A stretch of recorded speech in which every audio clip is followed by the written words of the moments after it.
देश और दुनिया में प्रसिद्ध उत्तराखंड की चारधाम यात्रा 22 अप्रैल से शुरू होने जा रही है। धामी सरकार यात्रा को सफल बनाने की तैयारियों में जुटी है। मुख्यमंत्री पुष्कर सिंह धामी ने इस संबंध में उच्च अधिकारियों की बैठक भी ली, जिसमें यात्रा को सफल बनाने पर चर्चा की गई। एक तरफ जहां राज्य सरकार चारधाम यात्रा को सफल बनाने की तैयारी में जुटी हुई है, तो वहीं दूसरी तरफ चारधाम यात्रा में यात्रियों की संख्या सीमित करने के फैसले से तीर्थ पुरोहित, होटल और ढाबा कारोबारियों में नाराजगी है। देखिए, चारधाम यात्रा की तैयारी बहुत अच्छे तरीके से चल रही है।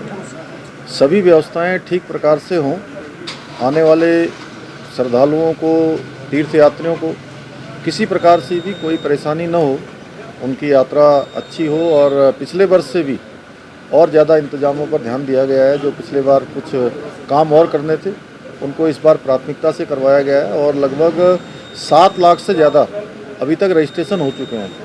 इसके साथ साथ हमने यात्रा में यह भी तय किया है कि जो स्थानीय लोग हैं वह भी स्थानीय परंपरा के अंतर्गत धामों के दर्शन करने जाते हैं, तो उनको किसी प्रकार का भी रजिस्ट्रेशन या कोई पंजीकरण नहीं कराना होगा। और वहीं जो भी यात्रा में आ रहे होंगे देश भर से, विदेशों से जो भी श्रद्धालु आएंगे, जिनके होटल, रेस्टोरेंट या होम स्टे या कहीं पर भी अगर उनकी पहले से बुकिंग हो गई है, तो वो रजिस्ट्रेशन उनका उसी समय करवाया जाएगा। देखिए, ऐसा है, पिछले साल भी रिकॉर्ड तोड़ यात्री हमारे उत्तराखंड में आए थे, देवभूमि में आए थे। इस बार भी अभी रजिस्ट्रेशन शुरू होते ही लगातार काफ़ी ज़्यादा यात्रियों ने अपनी रजिस्ट्रेशन करा ली। इससे कांग्रेस लगातार परेशान हो रही है कि उनके कार्यकाल में कभी भी इतने यात्री नहीं आए हैं देवभूमि में और चारों धाम में, लेकिन हमारे कार्यकाल में लगातार यात्रियों की संख्या में जो इजाफा हो रहा है वो काबिले तारीफ़ है, जिससे वो जल रहे हैं और जलन के मारे वो अपनी जलन को इसमें निकाल रहे हैं। तो जलन कहीं ना कहीं तो वो निकालेंगे। और उत्तराखंड हमारा टूरिज़्म का स्टेट है, तो टूरिज़्म के स्टेट में यात्रियों में जो इजाफा हो रहा है, उससे मैं मुख्यमंत्री श्री पुष्कर सिंह धामी जी को बहुत बहुत धन्यवाद और आभार व्यक्त करती हूँ कि उन्होंने जो व्यवस्था करी है वो व्यवस्था इतनी चुस्त और दुरुस्त है, जिससे कि यात्रियों में लगातार बढ़ोतरी और इजाफा होता जा रहा है। देखिए, चारधाम यात्रा को अच्छा बता रही है। अगर अच्छा है तो हम स्वागत करते हैं। इसी तरीके से पिछली बार केदारनाथ जी की यात्रा को भी ऐसा ही बताया गया था। और जब मैं और आप हम सब प्रश्न कर रहे थे कि पोस्ट कोविड इफेक्ट से लोग मरेंगे, मृत्यु दर बढ़ेगी, वहाँ ऑक्सीजन होनी चाहिए, वहाँ कार्डियक डॉक्टर्स होने चाहिए थे, उस समय मंत्री और सरकार मजाक उड़ा रही थी। लेकिन इस बार राज्य बनने के बाद सर्वाधिक लोगों की मृत्यु हुई और इतनी ज्यादा मृत्यु हुई कि सरकार को आंकड़े देना बंद करना पड़ा। तो वैसा दोबारा ना हो, इसके लिए हमारी शुभकामनाएं हैं। और देश में विदेश में आने वाले लोगों में उत्तराखंड की छवि सुंदर और अच्छी हो और हमारी हॉस्पिटैलिटी जो है उसकी तारीफ लोग करें। केंद्रीय स्वास्थ्य मंत्री डॉक्टर मनसुख मंडाविया प्रदेश के 2 दिवसीय दौरे पर हैं। अपने दौरे के पहले दिन केंद्रीय मंत्री ने देहरादून में प्रधानमंत्री जन औषधि केंद्र का निरीक्षण किया है। साथ ही आम जनता से भी जन औषधि दवाओं की उपयोगिता को लेकर भी बातचीत की। उन्होंने चारधाम यात्रा को लेकर कहा कि जो भी सहयोग राज्य सरकार केंद्र से मांग रही है उसको पूरा किया जाएगा। हेल्थ मिनिस्ट्री की ओर से भारत सरकार का जो भी सहयोग मांगा जाएगा, भारत सरकार सहयोग करेगी और चारधाम यात्रा करने वाले यात्रिकों को हेल्थ की दृष्टि से कोई दिक्कत ना हो, उसके लिए पूरा ख्याल रखा जाए। 20 लाख लोग जनऔषधि केंद्र की मुलाकात लेते हैं, सस्ती दवा खरीदते हैं और अपने यहाँ बचत भी करते हैं, खर्च भी कम होता है और अपने ज़रूरी मेडिसिन भी मिल जाती है।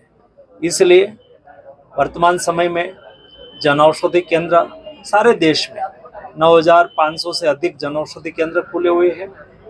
हर टाउन में जनऔषधि केंद्र है, हर डिस्ट्रिक्ट में जनऔषधि केंद्र है और लोग उसका लाभ ले रहे हैं। जसपुर स्थित स्वागत मंडप में पार्टी की तरफ से आयोजित कार्यक्रम में शिरकत करने पहुंचे उत्तराखंड के पूर्व मुख्यमंत्री और महाराष्ट्र के पूर्व राज्यपाल एवं वरिष्ठ भाजपा नेता भगत सिंह कोश्यारी ने महाराष्ट्र में राज्यपाल पद से त्यागपत्र देकर अपने घर में वापस लौटने पर खुशी जाहिर की है। उन्होंने कहा कि यदि सभी लोग मिलकर आत्मनिर्भर भारत बनाने में लगेंगे तो निश्चित रूप से हमारा उत्तराखंड एक आदर्श राज्य बनेगा।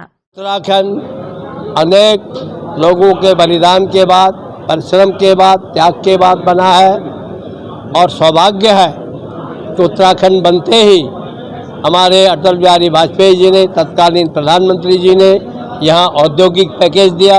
उसके कारण से आज उत्तराखंड हमारे देश के एक प्रगतिशील अग्रिम राज्यों में से एक राज्य कहा जाता है। लेकिन इसका जो अगला कदम है वो ये है कि जब तक हर हाथ को काम नहीं मिलेगा, हर खेत को पानी में नहीं मिलेगा, तब तक यहाँ वास्तविक विकास नहीं होगा।